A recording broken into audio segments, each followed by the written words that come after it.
Hello everyone, and welcome to Chapter 2 of Shadow and Fortune for League of Legends lore. If you have not seen Part 1, click on the annotation on the screen.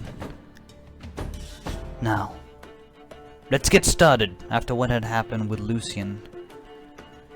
Chapter 2. Here we go. Olaf's frost-scale hauberk was covered in blood and viscera. He grunted as he swung his axe one-handed. Bone shared and muscle parted before the weapon. Its blade quenched on a bed of true ice deep in the farthest reaches of the Freljord. Bearing a spitting torch in one hand, he waded through the dripping innards of the Kraken Wyrm. I might have said that wrong, I'm sorry. Hewing deeper with every swing, it had taken him 3 hours to reach this far, cleaving through its enormous glistening organs and dense bones. True, the beast was already dead, skewered a week ago after a months-long chase down from the north. Over 30 harpoons cast by strong arms and broad backs from the deck of Winter's Kiss pierced its scaled hide, but it had been Olaf's spear that finally ended its fight.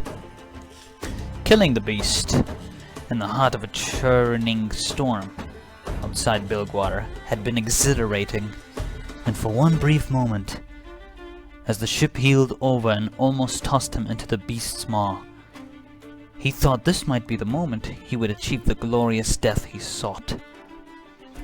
But then Svarfell, the helmsman, cursed his mighty shoulder, sent to the rudder to right the ship. And sadly, Olaf had lived. Another day closer to the terror. Sorry, I might have spitted on a microphone a little bit there. And sadly, Olaf had lived another day closer to the terror of dying peacefully in his bed as a grey-bearded ancient. They'd berthed in Bilgewater, hoping to sell the carcass and strip it off battle trophies. Vast teeth, black blood that burned like oil, and titanic rib bones fit to roof his mother's hall. His fellow tribesmen, exhausted from the hunt, were sleeping above Winter's Kiss, but Olaf, ever impatient, could not rest. Instead, he took up his glittering axe and set to work in dismembering the colossal monster. Finally, he saw the beast's inner maw.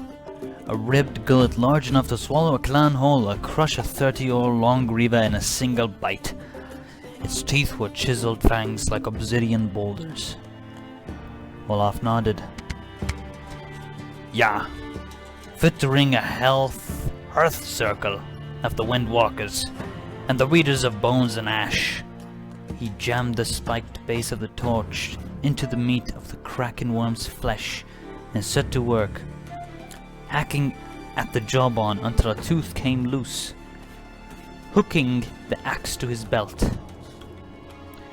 Olaf lifted it clear and set it upon his shoulders, grunting at the enormous weight.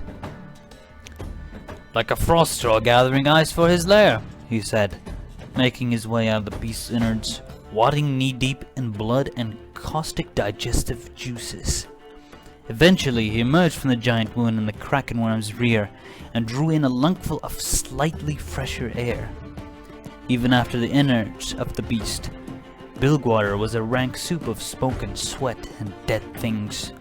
Its air was heavy with the smell of too many people living packed together like swine in a midden. He spat a ranked mouthful and said, "The sooner I am in the north, the better."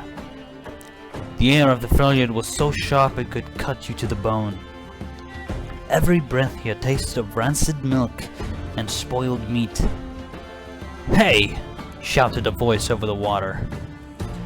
Olaf squinted through the gloom, seeing a lone fisherman rowing out to the sea beyond a line of floating water, markers hung with dead birds and bells. "That beast just shut you out!" shouted the fisherman. That's funny. Olaf nodded and said, "I had no gold to pay passage on a ship, so I let it swallow me in the Freljord and bear me south. The fisherman grinned and drank from a cracked bottle of bluegrass. "I'd sit and listen to that tall tale. Right enough. Come to the Winter's Kiss and ask for Olaf," he shouted. "We'll share a keg of gravel and honor the beast with songs of doom." And that is chapter 2. Pretty short one that had a little bit of Olaf.